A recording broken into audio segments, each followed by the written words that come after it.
Welcome to Baz Travels. If you value these 8K immersive tours, please subscribe and like the video. It only takes a few seconds. Your support is the only way I can keep this channel going and continue bringing you these high quality experiences. Thank you for being here.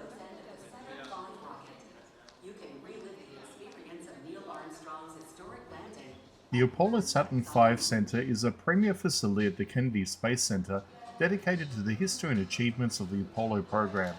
It serves as a massive hangar for one of the three remaining Saturn V rockets in the world, stretching 363 feet long and representing the most powerful machine ever built by humanity.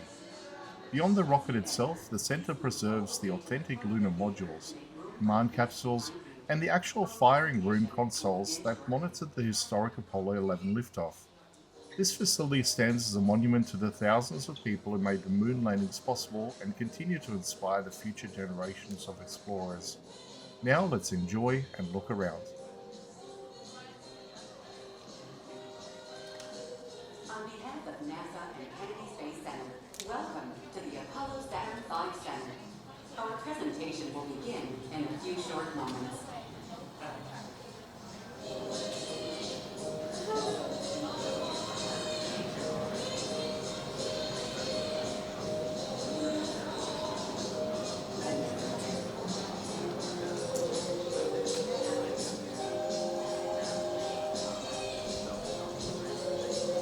For the comfort, safety, and viewing pleasure of all our guests, we ask that you silence cell phones and refrain from flash photography for the duration of our presentation. Please note that this is a no-smoking facility. If you must leave the theater during the presentation, please use the exit door located behind you at the rear of the theater. Thank you.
And now, it is with great pride that we present the story of NASA's Apollo program, the greatest adventure mankind has ever undertaken.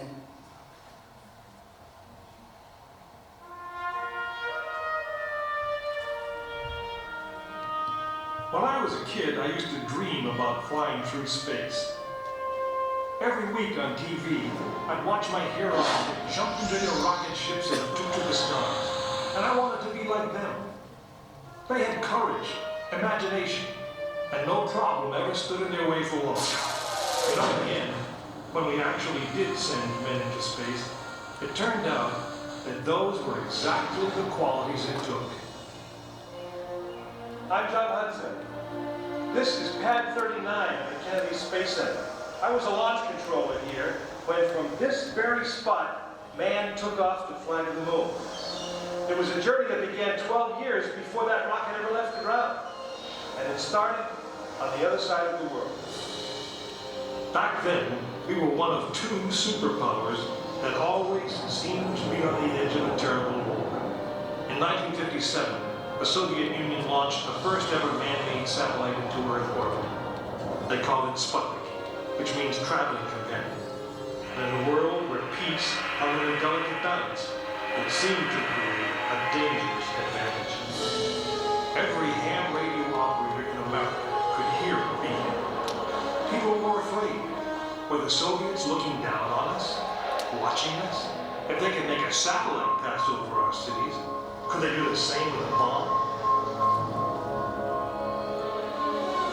Our own space program kicked into high gear, and less than 2 months later, we were ready to launch our own satellite.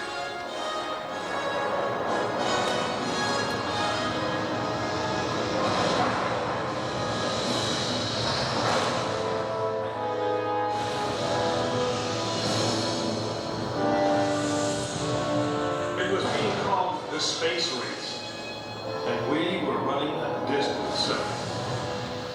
In 1961, we fell even further behind. Soviet cosmonaut Yuri Gagarin became the first man into space, circling the world in just 89 minutes. We had our own astronauts, and they were eager and ready to take the big ride.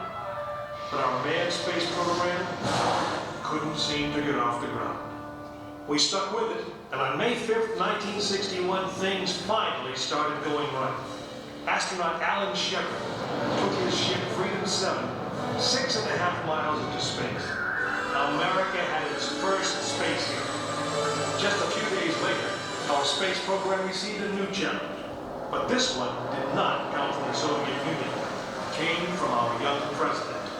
In one inspiring moment, he changed the mission from one based in fear of the present to one of hope for the future. But why, some say, the moon? Why choose this as our goal? And they may well ask, why climb the highest mountain? Why, 35 years ago, fly the Atlantic? Why does Rice play Texas? We choose to go to the moon. We choose to go to the moon.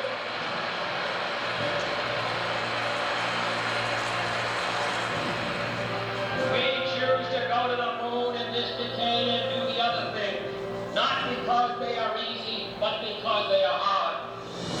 We hadn't been more than 16 minutes into space, and now we were going to the moon.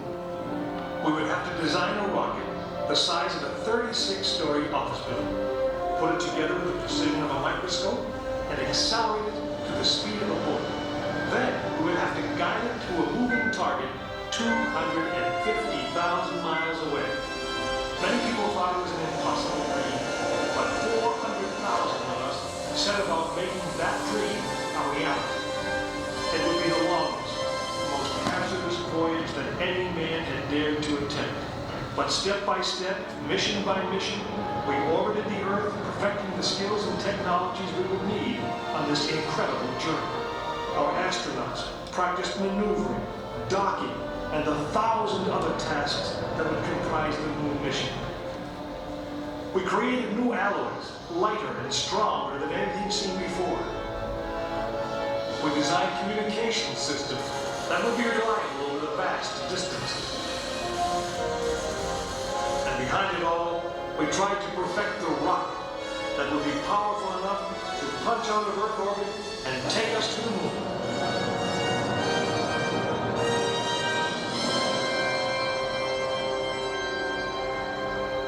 One day, however, the dream of flying to the moon almost slipped away.